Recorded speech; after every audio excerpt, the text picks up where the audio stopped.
नमस्कार, कैसे हैं आप लोग। चलिए आज हम करेंगे revision motion in straight line. ठीक, तो सबसे पहले मोशन इन स्ट्रेट लाइन में जो हमने पढ़ा था वो था डिस्टेंस, उसके बाद हमने पढ़ा था डिस्प्लेसमेंट। चलो देखते हैं क्या है। ठीक, रिवीजन कर रहे हैं चूंकि सवाल इसके हम लोग पहले से भी लगा भी चुके हैं। तो डिस्टेंस क्या है हमको पता है, डिस्टेंस ऑलवेज पॉजिटिव होती है, स्केलर क्वांटिटी है, इसकी जो यूनिट है वो है मीटर। इसमें तो कोई दिक्कत नहीं है ना, पॉजिटिव होती है और ये यूनिट पॉजिटिव होती है। और स्केलर क्वांटिटी कैसी क्वांटिटी, स्केलर समझते, जिसमें डायरेक्शन ना हो, जिसमें डायरेक्शन का कोई मामला ना हो, स्केलर और यूनिट मीटर, इसमें तो कोई शक नहीं, कोई दिक्कत नहीं। चलिए, यानी डिस्टेंस कैसा, always positive, scalar quantity and unit is metre, metre, unit is metre.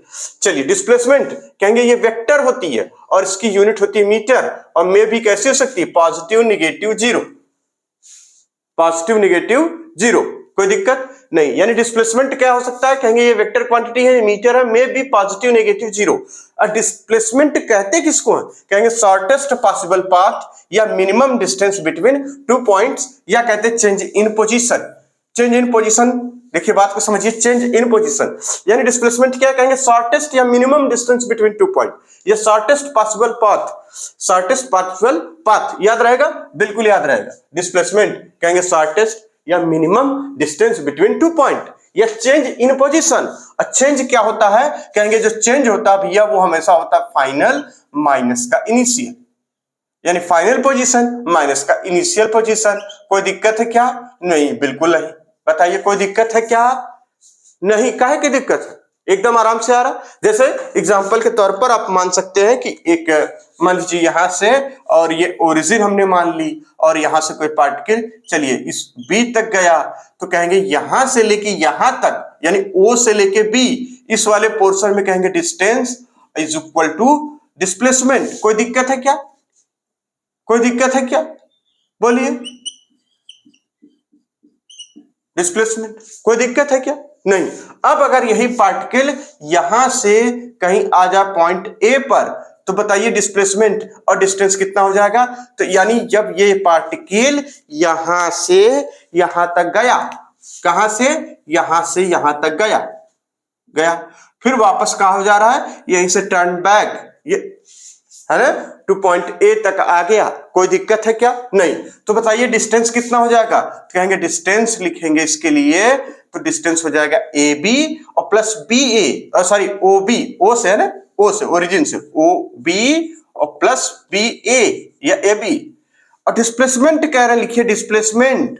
तो डिस्प्लेसमेंट हम लोग कहते हैं फाइनल पोजीशन माइनस का इनिशियल पोजीशन। फाइनल पोजीशन कितनी, ए, इनिशियल पोजीशन कितनी, यहां पे देखिए, यहां पे, यानी ए से लेके ओ तक। अब बात को समझिए कैसे निकालते थे इसको, जैसे कोई नंबर हम यहां लिख दे, यहां लिख दे, तो आपको पता चल जाएगा। यानी डिस्प्लेसमेंट क्या हो जाएगा, कहेंगे ओ ए, क्या हो जाएगा, ओ ए, यानी यही जो मिनिमम डिस्टेंस है दोनों के बीच की। इसकी इनिशियल पोजीशन ओ थी, ओरिजिन पे था, फाइनल पोजीशन क्या हो गई, ए पर हो गया।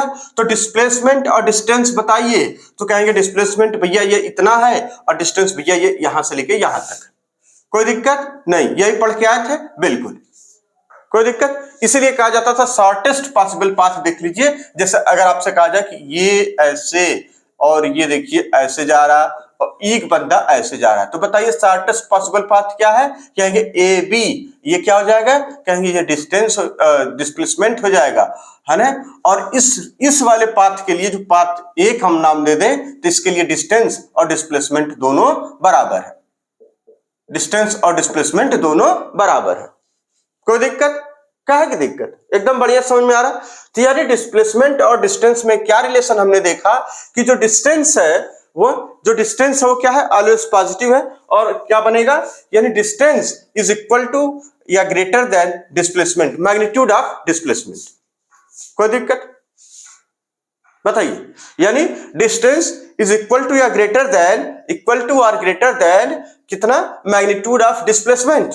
ये देखिए जो लाइन खींची गई ना, ये और ये मैग्नीट्यूड बताती है। मैग्नीट्यूड का मतलब वेक्टर क्वांटिटी को छोड़ के, जैसे 10 मीटर और उसके बाद यहाँ पे लगा रहेगा, जिससे आपसे कहा जाएगा ना, तो इसका जो सिर्फ और सिर्फ मैग्नीट्यूड है वो आपको लेना है, डायरेक्शन छोड़ देनी है। ठीक, डायरेक्शन का कोई मतलब यहां नहीं रहेगा, ठीक है।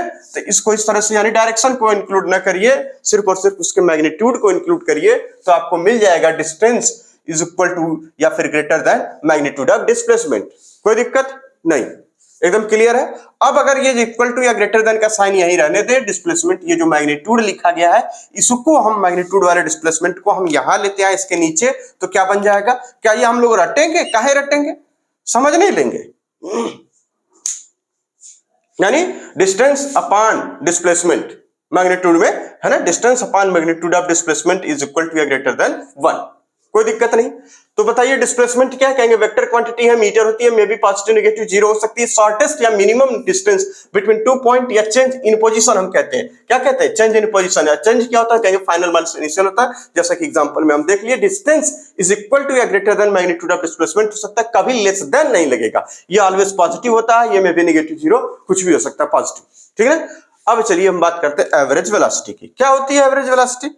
तो हमसे कहा जाता था एवरेज वेलोसिटी के लिए चेंज इन पोजीशन या फिर डिस्प्लेसमेंट, उसी को हम जो कह रहे हैं, ये चेंज इन पोजीशन क्या है? डिस्प्लेसमेंट है, ये लिखा है। चलिए चेंज इन पोजीशन कह लीजिए या फिर डिस्प्लेसमेंट कहिए, ठीक। तो average velocity is equal to change in position या फिर displacement upon time intervals. Average velocity is equal to क्या लिखते थे? Change in position upon time intervals, या इसी को डिस्प्लेसमेंट अपॉन टाइम इंटरवल्स। और एवरेज वेलोसिटी क्या आती थी? कहेंगे delta s upon delta t, और डेल्टा एस या एक्स लिखते थे। क्या लिखते थे? डेल्टा एस या एक्स, ऐसे लिखते थे। कहते थे ये इसके लिए क्या होगा? कहेंगे इसके लिए हो जाएगा delta x is equal to final position minus का इनिशियल पोजीशन, यानी x final minus x initial. और डेल्टा टी क्या है? कहेंगे टाइम इंटरवल है, और डेल्टा टी को हम लोग कैसे लिखते थे? Delta t is equal to T2 minus T1। जब जीरो से काउंट होता था तो यहां हमेशा T2 के बराबर टाइम रहता था। ये सब बातें क्लियर हो चुकी हैं, पहले भी हम लोग लेक्चर में अपने पढ़ चुके हैं अच्छे से। कोई दिक्कत है क्या यहां? बोलिए एकदम, क्या है की दिक्कत? भैया एवरेज वेलोसिटी कहेंगे चेंज इन पोजीशन या फिर डिस्प्लेसमेंट अपॉन टाइम इंटरवल, यानी delta x upon delta T, delta x upon delta T, delta x upon delta T average velocity होती है। चूंकि जब ये डिस्प्लेसमेंट है या delta x change in position है, ये पॉजिटिव नेगेटिव जीरो हो सकता है, इसलिए हम कहेंगे कि जो एवरेज वेलोसिटी है वो भी कैसी हो सकती है? Positive negative zero. क्यों पॉजिटिव नेगेटिव जीरो? कहेंगे भैया जब ये पॉजिटिव है तो ये वैल्यू पॉजिटिव आएगी। भाई टाइम तो हमेशा पॉजिटिव रहेगा, उसको तो नेगेटिव लिखेंगे नहीं कि माइनस का 5 सेकंड।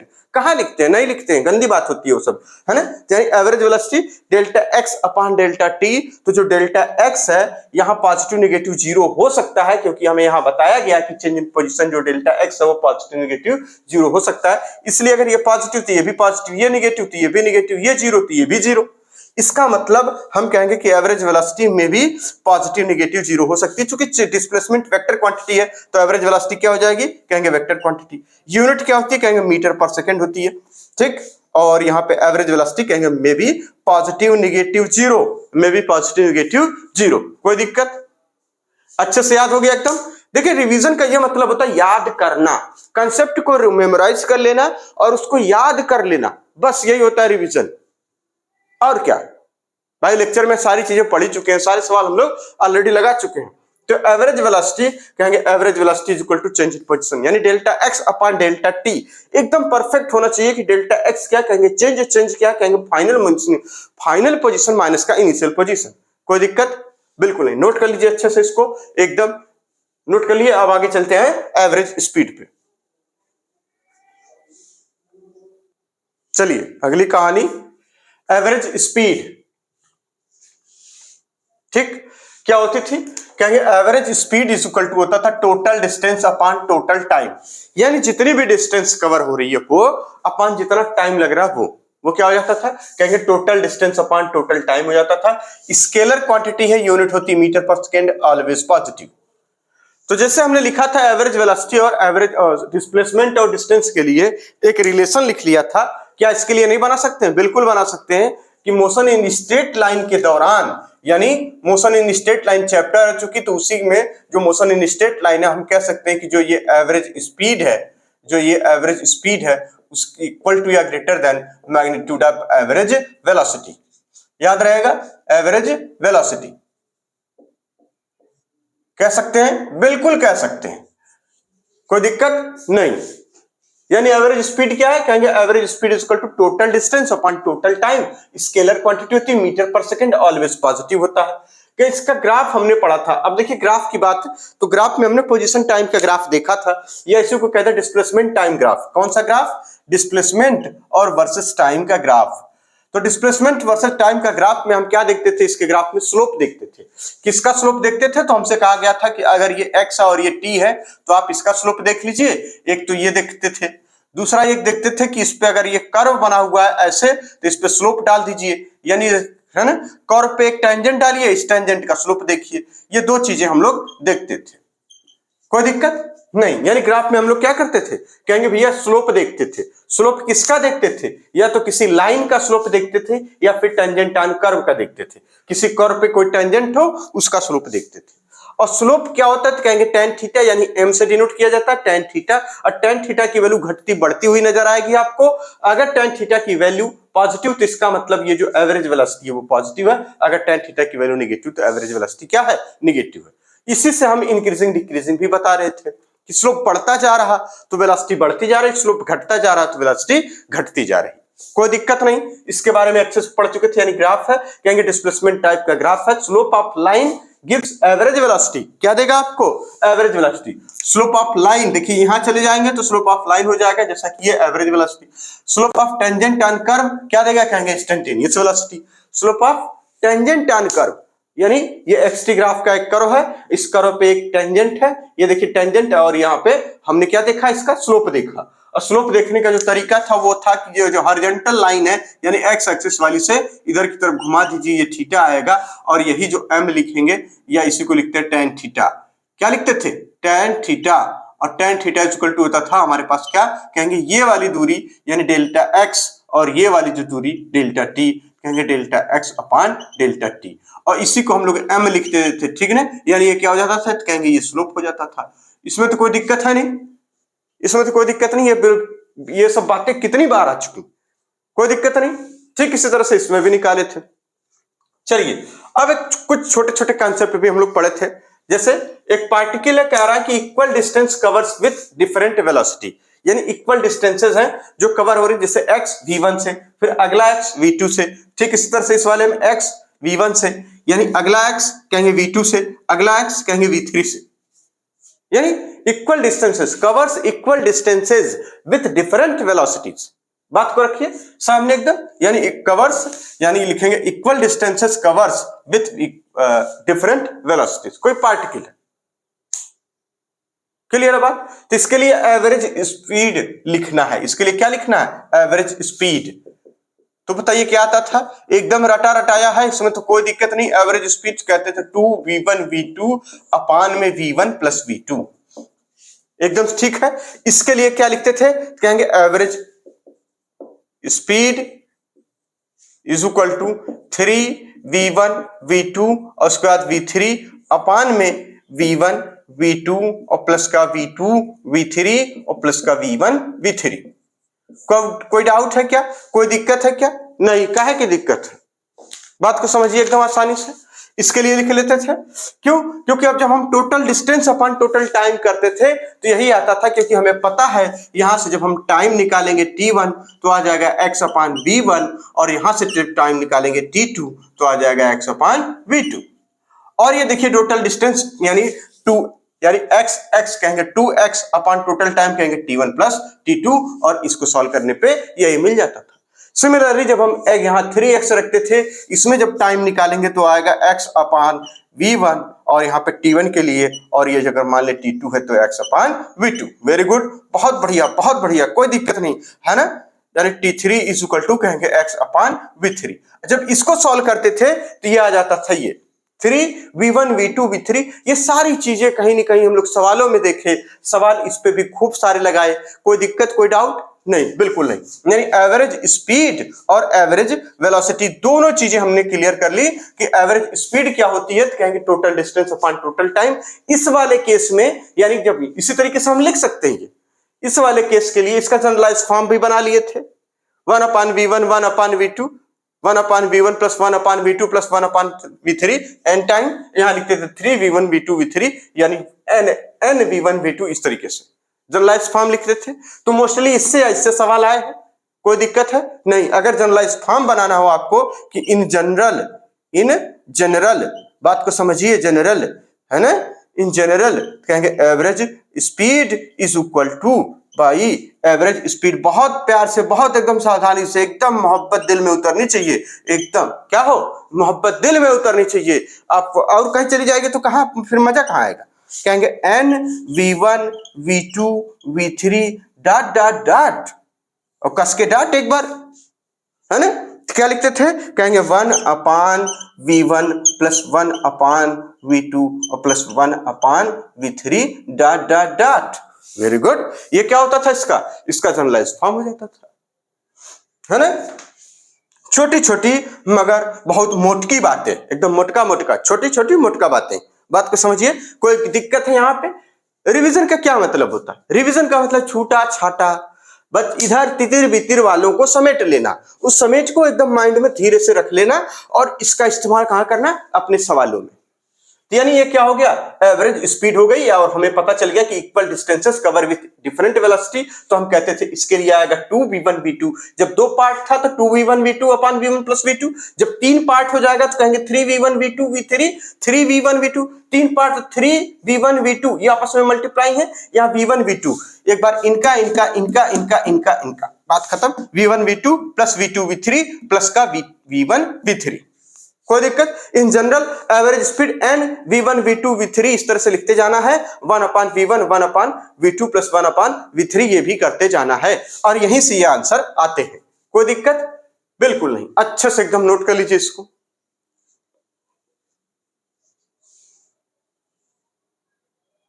चलिए आगे हमने क्या देखा था, हमने ये सीखा था कि डिफरेंट स्पीड कवर हो रही, यानी मतलब different speed in equal time intervals. कोई ऑब्जेक्ट है, ठीक, इक्वल टाइम इंटरवल्स, यानी इस टाइम में V1 से इस टाइम अगले T टाइम में, यानी इस टाइम मतलब यानी इस वाले T टाइम में V1 वेलोसिटी से चल रहा है, अगले T टाइम के लिए वो V2 से, अगले फिर T के लिए V3 से, इस तरीके से। तो कह रहे हैं एवरेज स्पीड बताइए। तो इसके लिए एवरेज स्पीड हम लोग इसके लिए क्या लिखते थे, कहेंगे V1 एवरेज स्पीड, क्या लिखते थे, एवरेज स्पीड लिखते थे कि नहीं लिखते थे, अरे लिखते थे भैया, काहे नहीं लिखते थे, लिखेंगे नहीं तो कहां जाएंगे, अपान 2। इसका जनरलाइज फॉर्म हम लोग क्या बनाते थे, कहेंगे इसी तरीके से, मान लीजिए ये पूरी लाइन हो और आपसे कहा जाए ये देखिए जा रहा है इस तरीके से, है ना, ये इसमें T टाइम के लिए V1 से, अगले T टाइम के लिए V2 से, अगले T टाइम के लिए V3 से, और इसी तरह से अगले T टाइम के लिए V4 से, और डॉट डॉट डॉट ऐसे चला जाता था। तो कहते थे in general average speed is equal to क्या हो जाता था, कहेंगे V1 plus V2 plus V3 और प्लस का डॉट डॉट डॉट, यानी ये यहां से शुरू करिए, आगे प्लस लगा दीजिएगा, प्लस का डॉट डॉट डॉट Vn अपान n। कोई क्या दिक्कत है क्या, कोई दिक्कत है क्या, बिल्कुल नहीं। ये सब बातें हम लोग पहले से एकदम सीख चुके हैं, इसमें तो कोई दिक्कत वाली बात है नहीं है, सारी बातें ये सब क्लियर है एकदम बचपन से ही, है ना। चलिए अब आती है बात इंस्टेंटेनियस वेलोसिटी या इंस्टेंटेनियस स्पीड। इसमें क्या होता था, कहेंगे वही जो डेल्टा V, जो लिमिट है डेल्टा T की, वो क्या हो जाए, टेस्ट टू बी 0, और हम एक एग्जैक्ट यानी किसी पर्टिकुलर टाइम पर तत्काल निकालना चाहते थे, तो हमारे पास जो इंस्टेंटेनियस वेलोसिटी जो V आती थी, वो हम कहते थे कितना, dx अपान dt, ऐसे रटे थे, है ना, dx अपान dt। यही तो याद है, बिल्कुल याद है। इसका क्या दिया रहेगा आपको, एक्सप्रेशन दिया रहेगा, या फिर क्या दिया रहेगा, कहेंगे इसका एक्सप्रेशन या फिर कोई एक इक्वेशन दी रहेगी, और इक्वेशन किसके टर्म में होगी, कहेंगे इन टर्म ऑफ टी, और किसके टर्म में, कहेंगे in term of T, T के टर्म में इसकी इक्वेशन रहेगी। और इसको कैसे सॉल्व करते थे, कहेंगे मैथमेटिक्स के इंटीग्रेशन डिफरेंशिएशन यानी कैलकुलस पोर्शन डिफरेंशिएशन से, है ना, कोई दिक्कत नहीं। यानी इंस्टेंटेनियस वेलोसिटी या इंस्टेंटेनियस स्पीड कहेंगे v is equal to delta x upon delta t, जो उसमें था उसको हमने क्या कर दिया, उसको जो डेल्टा t था उसका हमने क्या कर दिया था, कहेंगे उसकी जो लिमिट है वो 0 रख दी थी, इसलिए हमारे पास आ गया था v is equal to dx by dt, यानी v is equal to dx by dt, v is equal to dx by dt, जोर से बोलिए, v is equal to dx by dt। अच्छा, कि एवरेज वेलोसिटी में हम क्या लिखते, delta x upon delta t, यहां पे dx अपान dt, क्या लिखे थे, dx upon dt, dx upon dt। ये क्या बता रहा है, कहेंगे डिफरेंशिएट करिए x को, x का एक्सप्रेशन दिया रहेगा, बिल्कुल जैसे आपसे कहा जाएगा कि कोई पार्टिकल है, उसकी जो पोजीशन है इन टर्म ऑफ t ऐसे बदल रही है। बहुत अच्छी बात, कैसे बदल रही है, जो पोजीशन है वो यानी x पोजीशन है वो कैसे बदल रही है x की, कहेंगे यहाँ पे 2t square plus 3t cube minus यहाँ पे 9, इस तरीके से। तो इस इक्वेशन को यहाँ पर ये जो इक्वेशन दे रखी है इसको उठा के x की जगह रखना होता था और हमें t से डेल्टा t, जैसे एग्जाम्पल के तौर पर, बात को समझिए, यानी हमसे कहा जा रहा है कि ये जो v है, वेलोसिटी है, इंस्टेंटेनियस वेलोसिटी, इसको निकाल के लाइए, तो कहेंगे d और यहां पे रख देते थे 2 t के टर्म में है 2t square plus 3t cube और यहां माइनस 9 अपान क्या dt। और हमें पता है कि यहां पे क्या हो जाता था, कहेंगे ये n है, n का इधर सामने मल्टीप्लाई हो जाता था और m में से एक घटा लिया जाता था। डिफरेंशिएशन का रूल लगा देते थे और डिफरेंशिएशन रूल में हमें पता है कि अगर x to the power n का डिफरेंशिएशन आपको करना है तो क्या लिखते थे, यानी x to the power n, कोई कांस्टेंट भी लगा लीजिए सतवे में, क्या दिक्कत है ना, इस तरीके से करना होता था। तो हम कहते थे n x to the power n माइनस 1, ये हमारा आंसर आ जाता था। बोलिए, कोई दिक्कत नहीं, यानी वेलोसिटी dx अपॉन dt होता है भैया, कौन सी वेलोसिटी, कहेंगे इंस्टेंटेनियस, स्टंट, तत्क्षणिक, यानी इसको बोलते हैं तत्क्षणिक चाल। क्या बोलते थे हिंदी में, तत्क्षणिक चाल। कोई दिक्कत है नहीं, यानी delta x sorry dx upon dt, जिसमें ये इसके इक्वेशन दे रखी रहेगी, जैसे यहाँ पोजीशन है वो बदल रही है किसके टर्म में, कहेंगे t के टर्म में, 2t square plus 3t cube minus t। इसको सॉल्व कर लेते थे किस मेथड से, इस मेथड से। अब हो जाएगा, बिल्कुल हो जाएगा। चलिए, तो एक सवाल भी हो गया। कह रहे ग्राफ इसका देखिए, ग्राफ यानी vt का ग्राफ हम लोग देखते थे, अरे काहे नहीं देखते थे, अच्छा यहाँ इतना तो गाज, इतना तो खुदा गोज गाज दिए, अब ग्राफ वाले को नीचे लिखते हैं, इसीलिए पहले से लिखा नहीं जाता था। चलिए, कहीं कहीं जरूरत पड़ी तो पहले से लिख लिया, कहीं कहीं जरूरत पड़ी बाद में लिख लिया, क्या दिक्कत है, अरे बस याद होना चाहिए, है कि नहीं, क्यों दोस्तों बताइए। यानी ग्राफ, किसका ग्राफ हम देख रहे हैं, वीटी का, वीटी का ग्राफ, और इसका जो एरिया होता है वो क्या बताएगा और जो स्लोप होता है वो क्या बताएगा, इसका एरिया क्या बताएगा और स्लोप क्या बताएगा, वीटी का ग्राफ है। कोई दिक्कत है क्या, नहीं, कहा कि दिक्कत, कहेंगे ये देखिए एक है ये ऐसे, वेरी गुड, बहुत बढ़िया, कोई दिक्कत नहीं, यानी ये क्या लिख दें यहाँ पे v और यहाँ लिख दें t, तो जो इसका एरिया आएगा वो पूरा इसका एरिया हो जाता है इस तरीके से, पूरा ये ऐसे बना लीजिए, ये जो चीज होती है एरिया, और जिसका स्लोप होता है कहेंगे इस तरीके का इसका स्लोप होगा। अगर स्लोप यानी इस देखिए v का यहाँ पे आपकी बार कर्व दे रखा है, ये तो लाइन थी, इसी तरीके से यहाँ पे कर्व दे रखा, तो भी कोई दिक्कत नहीं। तो इस पे क्या देखेंगे, एक टेंजेंट डाल के उसका स्लोप देख लेंगे, यानी देखेंगे तो स्लोप होगा। बात को समझिए, चाहे लाइन का हो चाहे इसका कर्व का हो, ठीक है ना। चलिए, अब एरिया क्या देगा आपको, तो कहेंगे एरिया, जब ये देखिए यहाँ पे डेल्टा v और यहाँ डेल्टा t जब आपस में मल्टीप्लाई होंगे तो क्या मिलेगा, कहेंगे डेल्टा v। अभी हम लोग पढ़ के आ रहे हैं, अब वही एकदम क्या कह रहे हैं कि ये ऐसे देखिए delta v equal to delta x upon delta t था, तो यानी ये इसका मतलब डेल्टा v में, यानी ये और ये आपस में अगर मल्टीप्लाई होंगे तो क्या मिल जाएगा, ये वाला मिल जाएगा। यानी एरिया क्या देगा, कहेंगे डिस्प्लेसमेंट देगा, एरिया क्या देगा, कहेंगे डिस्प्लेसमेंट, अच्छा डिस्प्लेसमेंट का जो मैग्नीट्यूड होगा वो क्या बन जाएगा, डिस्टेंस। एनसीईआरटी वाले बड़े साफ लिखते हैं, देखिए है ना, हमको तो ये सब आता ही नहीं है कैसे लिखा जाता है, लेकिन जब एनसीईआरटी पढ़ते हैं हमको सब आ जाता है, एकदम साफ साफ लिखते हैं, वो मैग्नीट्यूड डिस्प्लेसमेंट हर चीज को एकदम पूरा एकदम अच्छे से लिखते हैं। तो आप भी अच्छे से समझिए, क्योंकि सवालों में कई बार क्या होता है लैंग्वेज फंस जाती है, कि अरे इसका क्या मतलब था, यार यही था, नहीं, हाँ यही था, अच्छा, तो ये चीजें ये नौबत ना आने पाए, ठीक है ना। चलिए, यानी ग्राफ वीटी का एरिया क्या देगा, डिस्प्लेसमेंट, एरिया डिस्प्लेसमेंट। स्लोप क्या बताएगा, स्लोप दो चीजें बताएगा, या तो एक्सेलरेशन कौन सा एवरेज वाला, कुल मिला के एक्सेलरेशन लिख दीजिए कोई दिक्कत नहीं है, है ना, या तो इंस्टेंटेनियस वाला। कौन वाला, एवरेज एक्सेलरेशन या फिर इंस्टेंटेनियस एक्सेलरेशन। इंस्टेंटेनियस एक्सेलरेशन तो कर्व की बात आएगी, एवरेज एक्सेलरेशन कहेंगे लाइन की बात आएगी। ठीक, कोई दिक्कत है क्या? नहीं। ये हो गया ग्राफ, किसका ग्राफ, वीटी का। एरिया क्या देगा, डिस्प्लेसमेंट। स्लोप क्या देगा, कहेंगे वेल एक्सेलरेशन। स्लोप क्या देगा, एक्सेलरेशन। स्लोप क्या देगा, acceleration. Area displacement, area displacement किसका, वीटी का। किसका, वीटी का। एक्सटी का हो तो क्या देगा, कहेंगे एक्सटी में सिर्फ और सिर्फ स्लोप देखते हैं। एक्सटी में सिर्फ और सिर्फ जो यानी डिस्प्लेसमेंट टाइम ग्राफ में सिर्फ और सिर्फ स्लोप देखते हैं, उसका एरिया देख लेंगे तो आप कुछ नहीं हासिल होगा, क्योंकि उसके एरिया के लिए कोई भी पोजीशन और कोई भी फिजिकल क्वांटिटी नहीं डिफाइंड। बात समझ में आई है? यानी ग्राफ क्या है इसका, एरिया क्या देगा वीटी का, डिस्प्लेसमेंट। स्लोप एक्सेलरेशन कौन सा, कहेंगे एवरेज भी देगा और इंस्टेंटेनियस भी देगा। हम देखेंगे कि ग्राफ कैसा है, लाइन वाला है या फिर कर्व वाला है। ये पूरी कहानी आपको एकदम क्लियर हो गई। अब आगे चलते हैं, एक्सेलरेशन क्या होता है। ठीक, तो इसको नोट कर लीजिए, फिर आगे चलते हैं एक्सेलरेशन। चलिए अगली कहानी, एक्सेलरेशन में सबसे पहले हमने क्या देखा था, एवरेज एक्सेलरेशन, फिर उसके बाद इंस्टेंटेनियस एक्सेलरेशन। एवरेज एक्सेलरेशन क्या होता है, कहेंगे वही rate of change of velocity, rate of change of velocity. ठीक है, कोई दिक्कत बिल्कुल नहीं, कहा है कि दिक्कत।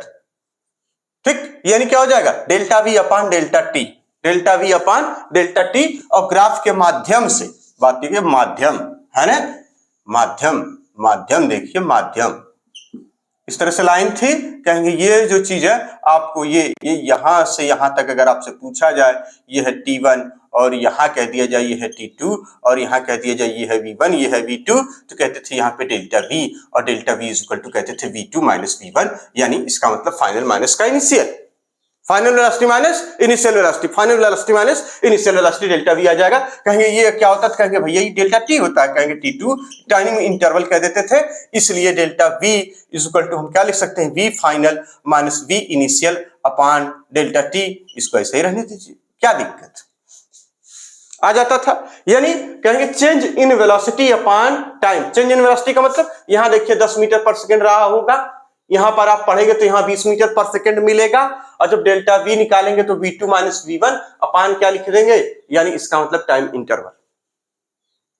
कोई दिक्कत नहीं। ये किसका ग्राफ है, कहेंगे VT का। याद रखिए जब XT का ग्राफ अगर इस तरीके से बने, XT का ग्राफ इस तरीके से बने, तो यहां पर जो स्लोप है ना, आपको सिर्फ और सिर्फ दिमाग में रखना है स्लोप। अगर स्लोप पे छेड़छाड़ हो रही तो इसका मतलब जो उससे मिलने वाली क्वांटिटी है वो भी छेड़छाड़ होगी।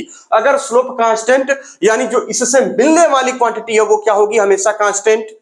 स्लोप वेरी, इसका मतलब इससे मिलने वाली क्वांटिटी भी वेरी करेगी। जैसे यहां पे क्या है, कहेंगे स्लोप तो कांस्टेंट है, क्या है, स्लोप कांस्टेंट है, तो ऐसे जौन मिली उ का है, कहेंगे एक्सटी से जौन मिलेला उ होला का वेलोसिटी, और वेलोसिटी क्या हो जाए कांस्टेंट। इसका ये कतई मतलब नहीं कि वीटी में ले आके कि स्लोप कांस्टेंट है तो वेलोसिटी कांस्टेंट। भैया इसका स्लोप क्या देगा, कहेंगे एक्सेलरेशन देगा। इसका जब एक्सेलरेशन आपको मिलेगा, इसका स्लोप आप देखेंगे तो क्या मिलेगा, एक्सेलरेशन यहां पे अभी बताया जाएगा आपको, है ना, एक्सेलरेशन। तो इसका मतलब वीटी, अभी तो देखे थे, इसका मतलब दिमाग में हमेशा क्या रखना, स्लोप। स्लोप घट रहा, उससे मिलने वाली फिजिकल क्वांटिटी घट रही। स्लोप बढ़ रहा, उससे मिलने वाली फिजिकल क्वांटिटी बढ़ रही। स्लोप नेगेटिव, उससे मिलने वाली physical quantity negative. Slope positive, उससे मिलने वाली physical quantity positive. Slope constant, उससे मिलने वाली फिजिकल क्वांटिटी कांस्टेंट। तो यहां क्या है, कहेंगे स्लोप कांस्टेंट है, यानी देखिए यहां पे तो एवरेज एक्सेलरेशन क्या है, यहां पे कहेंगे कांस्टेंट।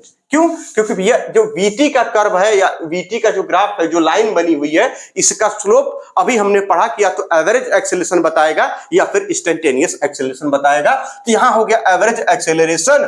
तो एवरेज एक्सेलरेशन में हम देख रहे हैं कि वीटी का ग्राफ में जो स्लोप है वो भैया है कांस्टेंट। जब ये कांस्टेंट है तो एक जो है एक्सेलरेशन आई वो का रही, कांस्टेंट रही। भैया बात के समझा, कोई दिक्कत नहीं। चलिए अगली कहानी कह रही है मीटर पर सेकंड स्क्वायर होती है इसकी यूनिट, ये वेक्टर होता है। ठीक है, हम मान लिए, मान क्या लिए है, बात को समझिए। ये क्या होता है, कहेंगे मीटर पर सेकंड स्क्वायर, ये वेक्टर में भी पॉजिटिव नेगेटिव जीरो। क्यों पॉजिटिव नेगेटिव जीरो, कहेंगे ये तो भैया हाई, अरे कहने का देखिए कहे का मतलब ये बा कि जब भाई एवरेज एक्सेलरेशन यहाँ लिखल है, डेल्टा वी लिखल है अपन डेल्टा टी लिखल है, तो डेल्टा वी का जैसन जैसन चेंज डेल्टा वी में आई वैसा वैसा चेंज एक्सेलरेशनों में आई। तो हाई जीरो तो हाई जीरो, हाई पॉजिटिव तो हाई पॉजिटिव, हाई नेगेटिव तो हाई नेगेटिव। बात को समझा? यानी इसका मतलब ये एवरेज एक्सेलरेशन में भी पॉजिटिव नेगेटिव जीरो। कोई दिक्कत है क्या? काय की दिक्कत? अब कह रहे हैं इंस्टेंटेनियस एक्सेलरेशन। क्या कह रहे हैं? Instantaneous acceleration. हमें पता है, हाँ हमें क्या पता है? कहेंगे ऐसे बना के और ऐसे हम लोग ऐसे घुमा देते थे और इस पे टेंजेंट डालते थे, एक स्लोपवा देख लेते थे, कहते थे ये जो स्लोप आएगा उसका क्या बताएगा? Instantaneous acceleration. यानी delta t tends to be zero, delta t tends to be zero. कोई दिक्कत नहीं। तो हमें क्या मिलता था? कहेंगे डीवी बाई डी टी मिलता था, या क्या चीज v into d v by d x. हमने कहा था कि अगर कोई इक्वेशन आपको टी के टर्म में ना दे रही है, यानी अगर ये v की वैल्यू अगर x के टर्म में है, तो आपको ये डेल्टा टी हमेशा चेंज करना पड़ेगा। हमेशा मतलब यानी कभी कभार चेंज करना पड़ता है, हमेशा कहां चेंज करेंगे, जबरदस्ती है का?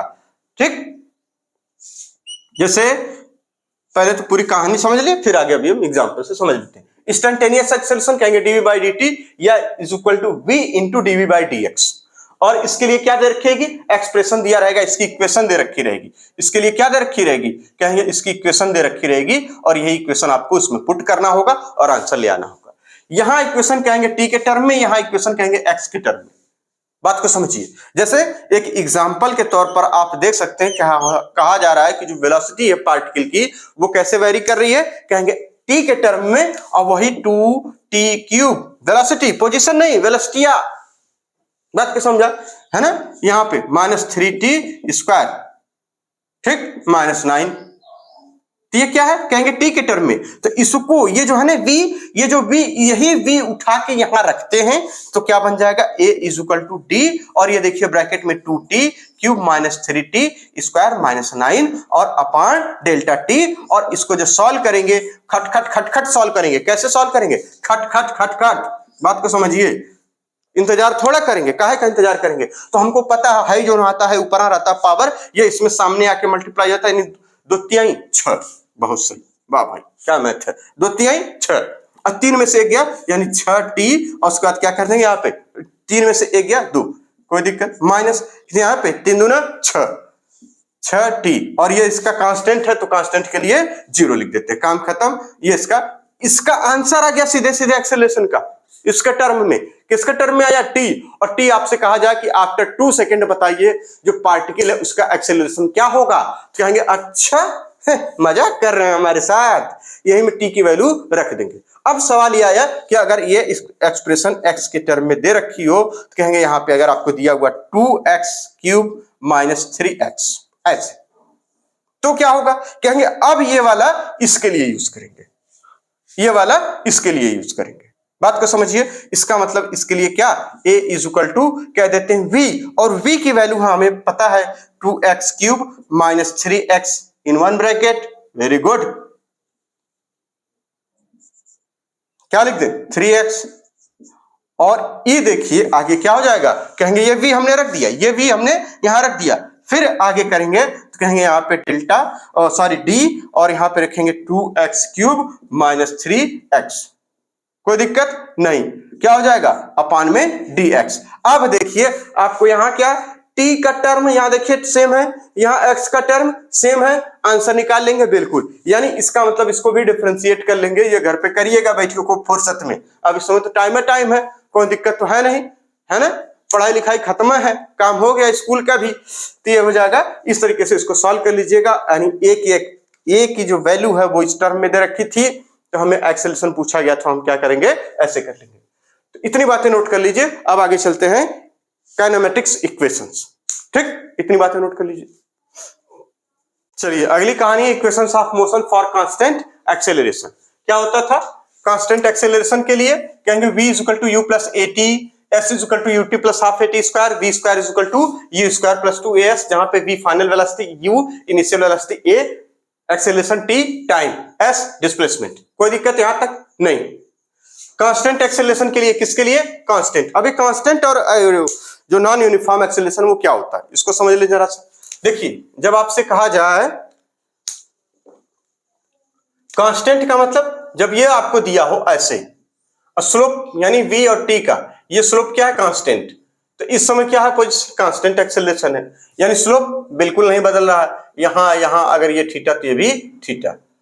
तो फिर ये नॉन यूनिफॉर्म कब होता है, तो जो नॉन यूनिफॉर्म वाला कब होता है, यानी जो uniform acceleration, non uniform acceleration यानी नॉन कांस्टेंट एक्सेलरेशन, तो इसके लिए a इक्वल टू आप पढ़ रहे हैं ना ये dv/dt, ये जो v है इसकी इक्वेशंस दे रखी रहेगी। जैसे मान लीजिए एग्जांपल के तौर पर आपसे कहा जाए कि एग्जांपल है v equal to 3t² minus 2t³, इस तरीके से, तो आप क्या a इक्वल टू नहीं निकाल लेंगे, यहां से a इक्वल टू इसके लिए क्या निकाल लेंगे, कहेंगे यहाँ पे 6t और माइनस का 6t², ये बन गया, ठीक, 6t माइनस का 6t², ठीक। इसका मतलब यहां पे आप देखिए, अगर टाइम 1 सेकेंड रखें तो वैल्यू अलग आएगी, टाइम अगले सेकंड में वैल्यू अलग आएगी, फिर अगले सेकंड में अलग वैल्यू आएगी, तो यानी ये क्या है, देखिए जाहिर सी बात है अलग आएगी, बिल्कुल जैसे टाइम बढ़ेगा, टाइम जो है 1 2 3 इस तरीके से वैल्यू अलग अलग आ रही, जब भैया अलग अलग वैल्यू आएगी तो इसका मतलब ये कांस्टेंट रहेगा या नहीं, नहीं कांस्टेंट नहीं रहेगा, ये क्या है, नॉन कांस्टेंट या नॉन यूनिफॉर्म एक्सेलरेशन मोशन। और यहाँ पे क्या है, कहेंगे एक्सेलरेशन है, क्यों, क्योंकि स्लोप हर जगह 1 मीटर पर सेकंड से अगर एक्सेलरेट कर रही तो हर सेकंड में ही 1 मीटर पर सेकंड, यानी अगले 1 मीटर, अगले 1 मीटर पर सेकंड, अगले 1 मीटर, यानी हर सेकंड क्या है, कहेंगे 1 मीटर पर सेकंड स्क्वायर, इस तरीके से उसका कांस्टेंट एक्सेलरेशन बना रहेगा। और ये किसके लिए, कहेंगे नॉन यूनिफॉर्म के लिए। चलिए इसका एप्लीकेशन हमने देखा था डिस्प्लेसमेंट इन nth सेकेंड, है ना, जैसे कोई कार या बस अगर ऐसे जा रही है और इसके अंदर ये u से ऐसे और ये ऐसे एक्सेलरेट कर रही है, तो कह रहा है कि nth सेकंड मतलब 5वें सेकंड में, 10वें सेकंड में, 11वें सेकंड में, इसके लिए तो हमने क्या याद किया था, Sn इज इक्वल टू क्या, कहेंगे u plus half a two t minus 1, Sn is equal to u plus half a two t minus 1, Sn is equal to u plus half a two t minus 1, Sn is equal to u plus half a two t minus 1, क्योंकि ये याद रहता है, ये भूल जाता है, इसमें से भी बहुत सारी दिक्कतें होती है, तो अब दिक्कत ही खत्म, v equal to u plus a t, v equal to u plus a t, v equal to u plus a t, s equal to ut plus half a t square, ut plus half a t square, ut plus half a t square हो गया, v square equal to u square plus 2as, कोई दिक्कत नहीं। अब हमने पढ़ा था एक अगला एप्लीकेशन जो कि एनसीईआरटी में एग्जांपल के तौर पर दिया हुआ, स्टॉपिंग डिस्टेंस या ब्रेकिंग डिस्टेंस, मतलब ये क्या होता था, कहेंगे यहां पर ये कोई कार या बस अगर ऐसे चल रही है, चलती ही जा रही थी, उसके बाद इसमें क्या है, कहेंगे मान लीजिए इसकी जो है इनिशियल वेलोसिटी जो दे रखी है वो है v0, और ये जो है s डिस्टेंस जो कि ds कहा जा रहा है, जिसको स्टॉपिंग डिस्टेंस, यहां से यहां जाके रुक गई, तो इसमें और इसमें क्या रिलेशन है, तो कहेंगे इसकी ब्रेकिंग कैपेसिटी भी हमें पता होनी चाहिए, या नहीं पता रहेगी तो हम निकाल लेते हैं। तो हमारे पास फॉर्मूला क्या बन जाता है कि stopping distance is equal to minus का v0 square upon 2a, minus का v0 स्क्वायर अपॉन 2a, ये आया कहां से, कहेंगे ये वाली इक्वेशन से, क्योंकि हमें ये देखिए ये सब कुछ क्लियर है, तो हमारे पास आ जाएगा क्या, कहेंगे यहां से, यानी ds इज इक्वल टू हम कहते थे, यानी stopping distance is directly proportional to v square, इसका बड़ा रोल होता है। अगर ब्रेकिंग कैपेसिटी जो ये जहां माइनस a है ना, जो माइनस a है, अगर उसको हम क्या मान लें, ब्रेकिंग कैपेसिटी मान लें, है ना, या इसी को रिटार्डेशन कह लें, अगर ये कांस्टेंट है तो हर बार वैलिड रहेगी ये इक्वेशन, अगर ये कांस्टेंट नहीं है तो ये वैलिड नहीं होगी। तो इस हमारे सवालों में अक्सर हमें क्या देता है, कांस्टेंट वाला ही देता है, कभी नहीं कहेगा कि वेरी, ठीक, इसका मतलब ये बात क्लियर है, कोई दिक्कत तो नहीं आता, यानी स्टॉपिंग डिस्टेंस आ गया आपको। चलिए अब हम क्या यूज करें, अब एक आखिरी लाइन, उसके बाद 2 नोट और लिख लीजिए, बस खत्म, इसको नोट कर लीजिए अच्छे से। चलिए एक एप्लीकेशन और है इसका कि इफ, हम क्या पढ़ रहे हैं, काइनेमेटिक्स की इक्वेशंस पढ़ रहे हैं कांस्टेंट एक्सेलरेशन वाली, तो आपसे कहा जा रहा है कि if a body start from rest with constant acceleration, कैसे, कांस्टेंट एक्सेलरेशन से, then the ratio of displacement in regular time of interval, है ना, if a body start from rest with constant acceleration then the ratio of displacement in regular times of interval, यानी s1 ratio s2 s3 इस तरीके से आपको दिया हो तो क्या आएगा 135, ये कुछ गैलीलियो के ऑड नंबर के बराबर माना जाता है, मतलब सिमिलर है, उसी तरीके का, वो नहीं है, उसी के सिमिलर है, ठीक। देखिए एक नोट नंबर 1 और एक नोट नंबर 2, 2 नोट आप याद रख लीजिए, इसमें तो कोई दिक्कत नहीं, यानी कांस्टेंट एक्सेलरेशन से तो s1 s2 s3 में रेशियो क्या आएगा, कहेंगे 135 का रेशियो आएगा, ठीक। कहेंगे यदि न्यूमेरिकल में, देखिए इफ यदि मतलब इफ, ठीक है ना, न्यूमेरिकल में आपको एक्सेलरेशन या रिटार्डेशन अगर पूछा गया हो तो आप इक्वेशन वाली जो क्या होगी, इक्वेशंस में ए पॉजिटिव यूज करेंगे। क्या यूज करेंगे, जो v is equal to u plus a t ऐसी इक्वेशंस है जो तीनों, उनमें क्या यूज करेंगे, ए पॉजिटिव। यानी अगर न्यूमेरिकल में एक्सेलरेशन या रिटार्डेशन पूछा गया हो तो इक्वेशंस में क्या यूज करेंगे, ए पॉजिटिव यूज करेंगे। अगर रिटार्डेशन या फिर ये दिया हो, आपको पहले से ही दिया हो, तो ए क्या यूज करेंगे, निगेटिव। ये क्या यूज करेंगे, निगेटिव। जब पूछा जाए तो हम सॉल्व करके लाएंगे, जो इक्वेशन है ना v is equal to u plus a t, इसको सॉल्व करके लाएंगे तो हमें ए खुद ही पता चल जाएगा कि ए निगेटिव आ रहा है या पॉजिटिव आ रहा है ना। दूसरी इक्वेशन क्या थी, कहेंगे एस,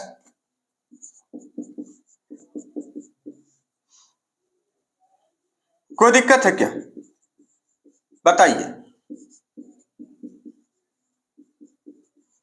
दिक्कत तो ना हो, खिंच चाहिए कोनो खास, कहो भैया, दिक्कत ना हो, खिंच चाहिए कोनो विशेष, बिल्कुल। चलिए ये बातें क्लियर है। कब पॉजिटिव कब निगेटिव, पॉजिटिव यूज करेंगे कब, जब आपसे पूछा गया, पहले से ही दिया हुआ है तो यहां पर चुपचाप उठा के रख दीजिए, साइन का काम खत्म। चलिए एक एटी ग्राफ छूट गया था, एटी ग्राफ जो ए और वर्सेस टी का जो ग्राफ है, इसमें एक तो ये बन जाता है और दूसरा जो ये बनेगा ना भैया, इसका स्लोप आज तक अभी कोई फिजिकल क्वांटिटी डिफाइन नहीं करी गई है कि इसका स्लोप क्या देगा। जैसे आपको पता है इसका एरिया आपको मिल जाएगा, यानी एरिया क्या देगा, तो कहेंगे वेलोसिटी देगा या इसी का मैग्नीट्यूड स्पीड हो जाएगा। ठीक, ये बातें क्लियर, ठीक है ना। या क्या देगा, कहेंगे वेलोसिटी या फिर स्पीड हम कह देंगे इसको, ठीक है। यानी ए वर्सेस टी का ग्राफ है ये, कहेंगे इसमें देखिए क्या कांस्टेंट है, यहाँ पे एक्सेलरेशन कुछ और है। टेढ़ा मेढ़ा जितना जिगजैग ग्राफ होगा हमें खाली स्लोप देखना होगा, ठीक है ना, और कुछ नहीं। जैसे आपको इस तरीके से दिया कह रहा है ये ऐसे जा रहा है ना, v वर्सेस t का ग्राफ है, तो स्लोप बस देखिए, बाकी कुछ नहीं। स्लोप पॉजिटिव सब कुछ पॉजिटिव, स्लोप निगेटिव सब कुछ निगेटिव, स्लोप कांस्टेंट सब कांस्टेंट। बात को समझ रहे हैं, एकदम क्लियर। यानी a वर्सेस t। अब देखिए एक बड़ी अजीब विडंबना है, हम क्या पढ़ रहे हैं, हम ये पढ़ रहे हैं कि जैसे v निकाला जा रहा है तो कह रहे हैं ds बाई dt हो जाता है, a निकाला जा रहा है तो कह रहे हैं यहाँ पे dv बाई dt हो जा रहा है। और कमाल की बात, कोई फिजिकल क्वांटिटी नई आ गई, न्यू फिजिकल क्वांटिटी, और आपसे कहा जाए कि da बाई dt हो जाए, ये क्या हो सकता है, जरा इस पर सोचिएगा, फिर हम किसी दिन बाद हम लोग करेंगे फुर्सत में इस पे।